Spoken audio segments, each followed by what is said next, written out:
What's up, guys? Lepagon here with the second video of the day.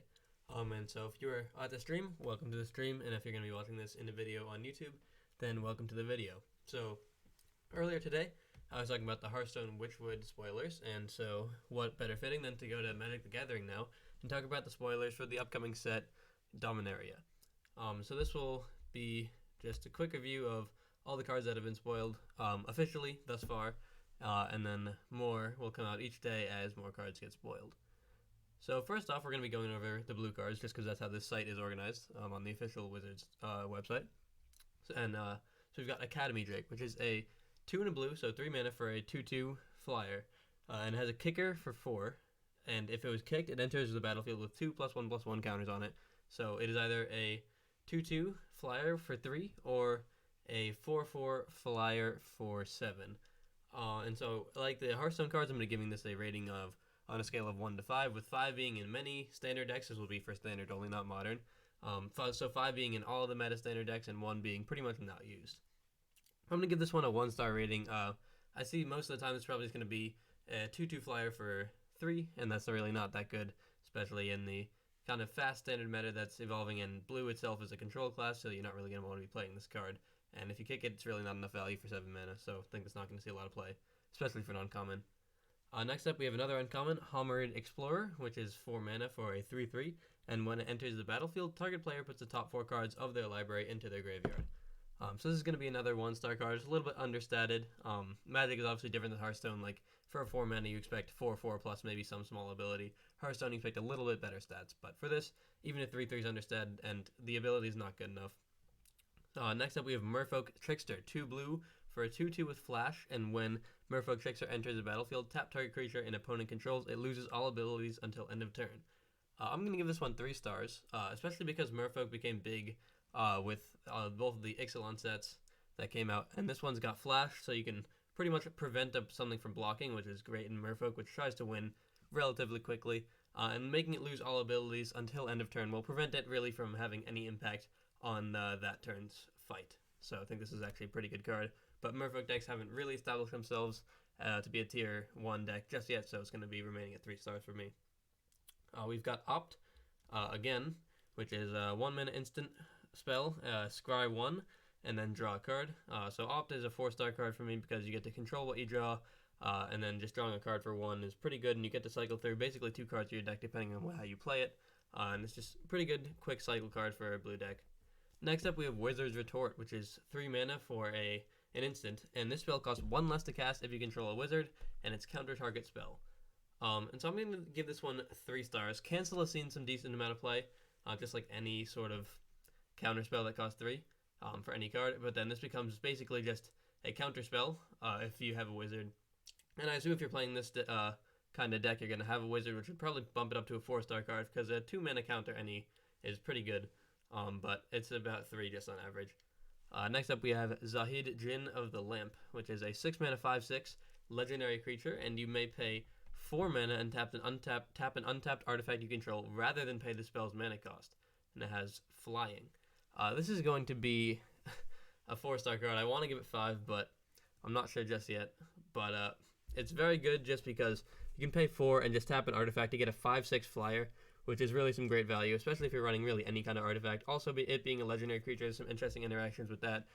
Dominaria's got a lot of legendary creatures coming out, and so this will be dodging. They just added a removal instant standard for 2. You just destroy target non-legendary creatures, so this dodges even that. I think this is a very good card and could see some play as just a finisher in any kind of blue deck that runs some sort of artifact, and maybe even not an artifact. A 5/6 flyer is pretty significant.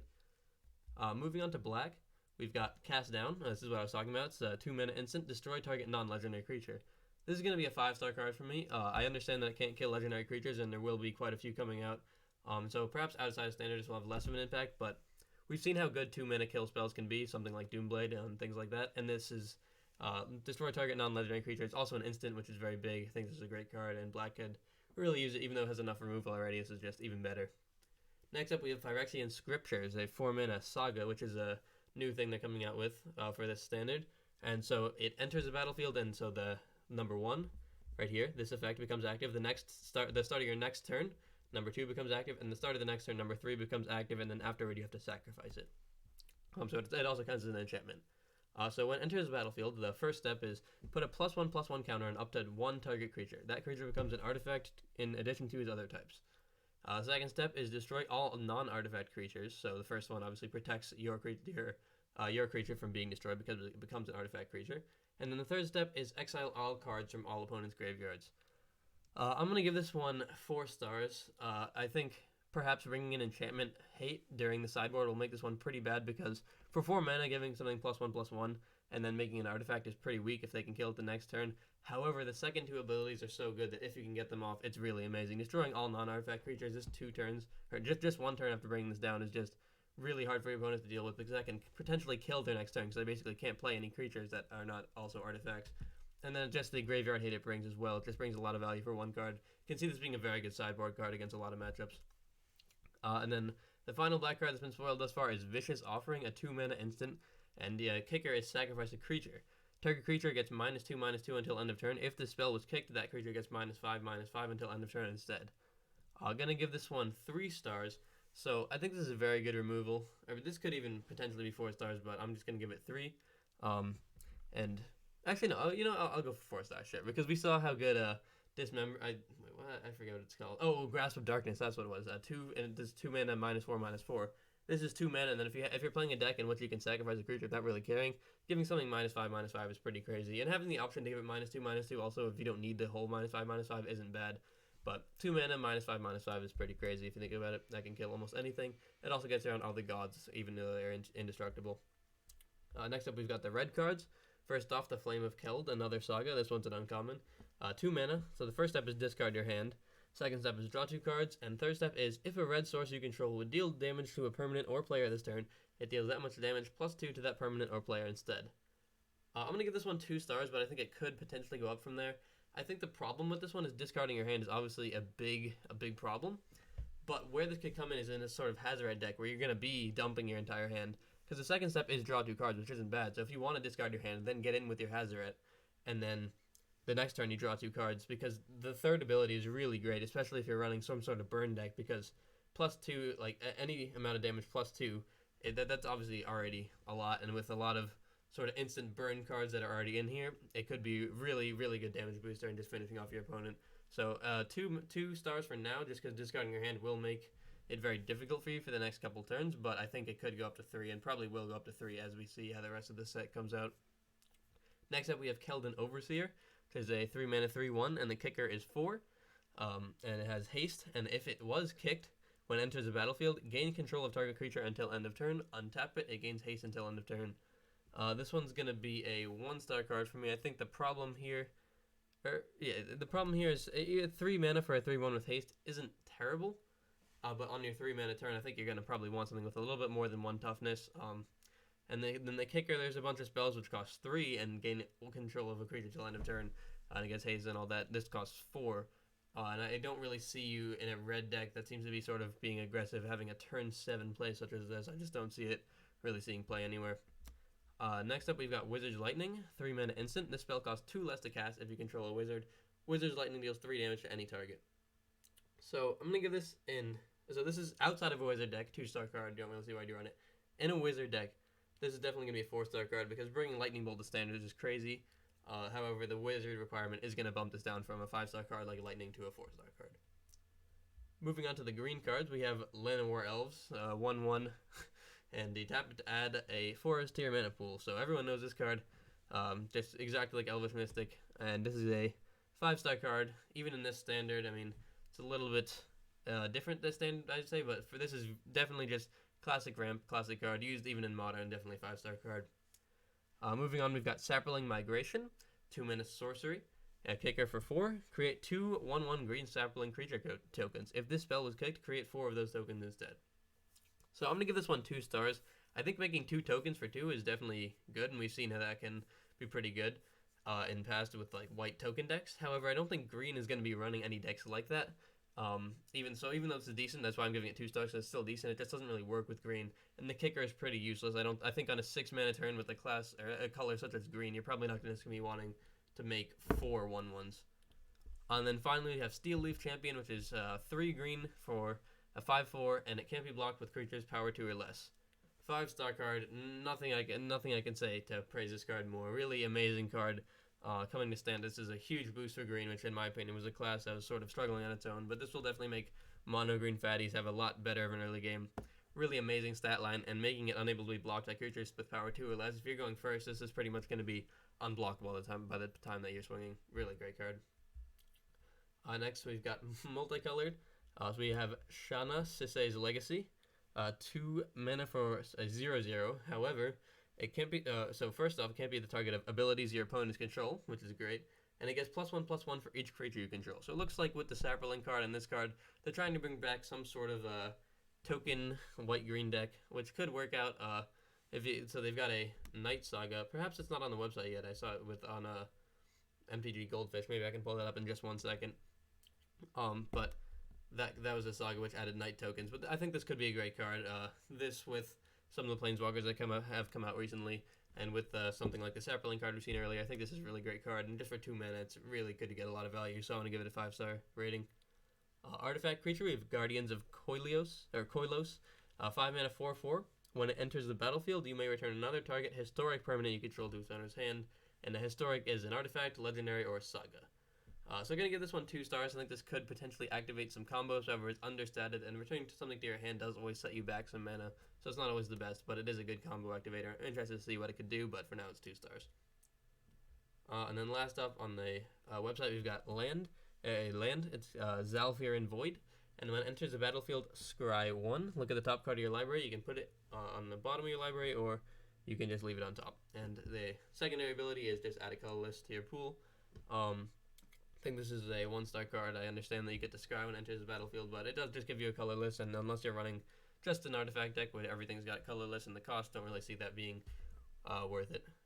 So quickly before I just end this, I'm just going to look up the cards that I thought were spoiled today, because I could have sworn that I saw them come out. It's on MtgGoldfish.com, so shout out to Seth for this one. Hopefully it's not only in his video. I don't know if I'm allowed to. Okay, here we go. So first up, we hear the cards that we got, and then I'll wrap up after this. A lot of cards are spoiled today. So first off, we have Historia of Benalia. It is a 3-mana saga, and so the first and second step are both create a 2/2 white knight creature token with vigilance, and the third step is knights you control gain +2/+1 until end of turn. I'm going to give this one 4 stars.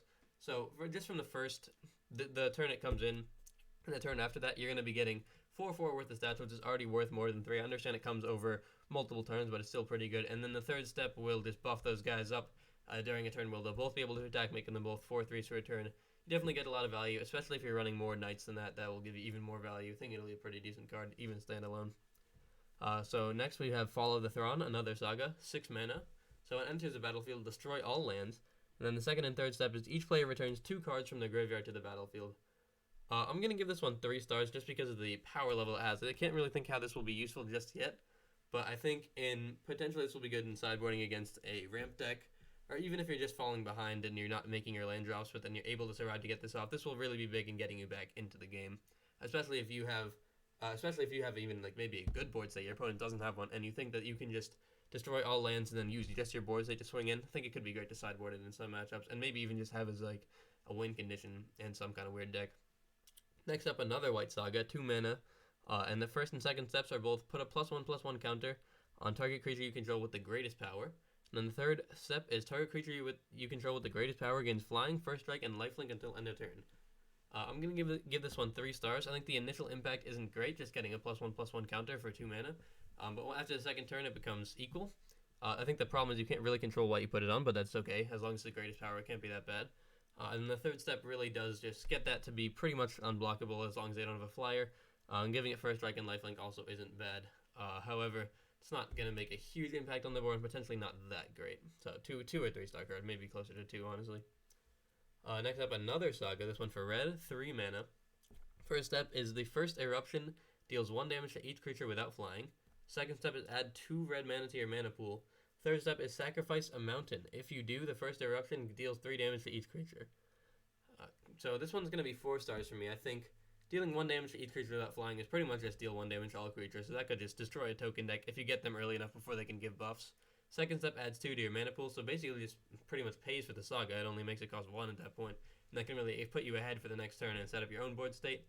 And then the third step is basically another board clear, dealing 3 damage to each creature. This is really great to side in against any small sort of creature token deck that you'll be playing against. Next up, we have Temporal Machinations for a 3-mana sorcery for blue. Return target creature to its owner's hand. If you control an artifact, to draw a card. This one's going to be 2 stars for me. I think this will only work in artifact decks because we've seen Unsummon is basically 1 mana, and that's also an instant.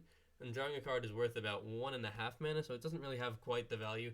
But potentially this will be very good in some situations, especially if you want to cycle through your deck. So 2 or 1 stars, probably closer to 1, but I'll be optimistic and give it a 2-star rating. We have another Chandra card. This is another Chandra, like not 2 in the set, just there's been many Chandras in the past, obviously, as with many Planeswalkers. So this is Chandra Bold Pyromancer, 6 mana for 5 loyalties. And, sorry, her +1 is add 2 red mana to your mana pool. And Chandra deals 2 damage to target player. Her -3 is Chandra Bold Pyromancer, deals 3 damage to target creature or Planeswalker. And her ultimate, her -7, is Chandra Bold Pyromancer, deals 10 damage to target player and each creature and Planeswalker they control. Gonna give this one 5 stars. I really think this is an amazing card. Adding 2 mana to your mana pool, we've already seen, has been great with the Chandra from Kaladesh. And dealing 2 damage to target player in addition to that is also fantastic, just getting some more chip damage, potentially if you're playing a burn deck. Her -3 sort of plays into that if you want to get rid of a blocker and just attack.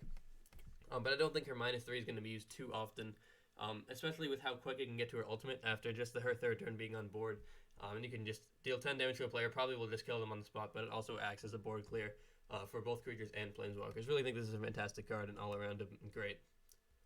Next up we have Pyromantic Pilgrim. 3 mana for a 3/1 haste. And as I was saying with the other card, I think it's just a little too slow for red, and this one will be a 1 star. Chandra's Outburst is a 5 mana sorcery. It deals 4 damage to target target player or Planeswalker. Search your library and or graveyard for a card named Chandra Bold Pyromancer, reveal it and put it into your hand. If you search your library this way, shuffle it. I'll give this one 2 stars. It doesn't provide a ton of value, but it does get you to have Chandra, and that's pretty good, just seeking out a card and tutoring it up. Maybe it'll be closer to 3 stars, but the problem is the value from the damage it provides isn't great. However, if Chandra really does prove to be a fantastic card, this will be probably played in every red deck. Next up, we have Karplusan Hound, 4 mana for a 3/3, and whenever it attacks, if you control a Chandra Planeswalker, this creature deals 2 damage to any target.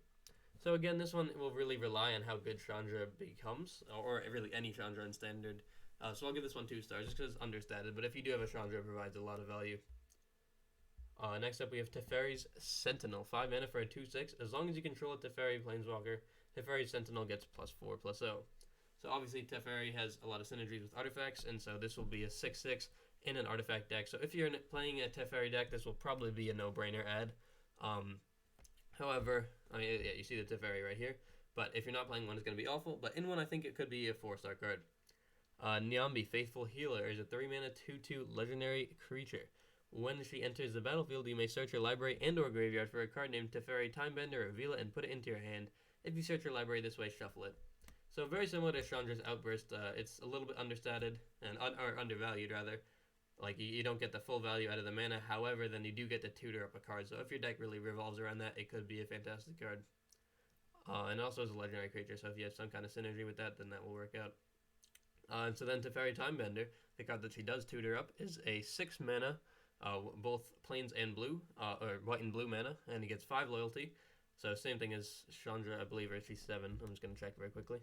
She's 6 as well. And so his +2 is untap up to 1 target artifact or creature. His -3 is you gain 2 life and draw 2 cards, and his -9 is take an extra turn after this one. Sorry, I haven't looked at him yet. I'm just going to assess real quick. I think untapping for a +2 is pretty good because you get the +2 loyalty, which is always extra value than most of the positive abilities for a Planeswalker. -3, definitely drawing 2 cards and gaining 2 life. That's a very good ability. I think that's going to be the main engine behind if this card gets played. And also -9, getting to take an extra turn. Don't think that's really worth it for an ultimate. I'm going to give him 2 stars. I think his -3 is really where the prize is, but the problem is you can only use that 1 time before having to take him up again. I don't think this will make a huge impact in Standard, especially because white and blue already has such great control cards. I don't really see you running this over anything else. We have the last 3 on the bottom here. I'll do the lands first because they're less interesting. So Timber Gorge enters the battlefield tapped, adds a Mountain Knower. Forest, so this is just 1-star card, but if you're free to play, it comes up to be, dual land 2 stars. And same rating for Meandering River, which is just the same thing, but for plains and islands. So the final real card we have to show here is Donatha Capashen Paragon, a 3-mana 2/2 legendary creature. It's a knight, so it will work with that first saga that I showed up top right here, History of Benalia. And First Strike, Vigilance, and Lifelink. Aura and equipment spells you cast cost 1 less to cast. So this one's going to actually be a 5-star card for me. First Strike, Vigilance, Lifelink, and a 2/2 for just 3 mana is a really amazing value. Really doesn't get a ton better than that, but then it really, for this card, it does. Because aura and equipment spells you cast cost 1 less to cast. Those aren't really huge in standard right now, but she could really make that work. Just make you add a couple of those in there. But I think really just the first line attacks plus her stat line, that's a really great 3-drop. I think that's a great card. So yeah, that's all for today. And I'll update you guys as more Dominaria spoilers come out. And as I said, thank you, Seth, for letting you use your website. And if you want to check him out, his YouTube is MtgGoldfish. He makes some great decks. You should check him out. Yeah, and I hope you guys are excited for Dominaria like I am. And I'll see you guys in the next video.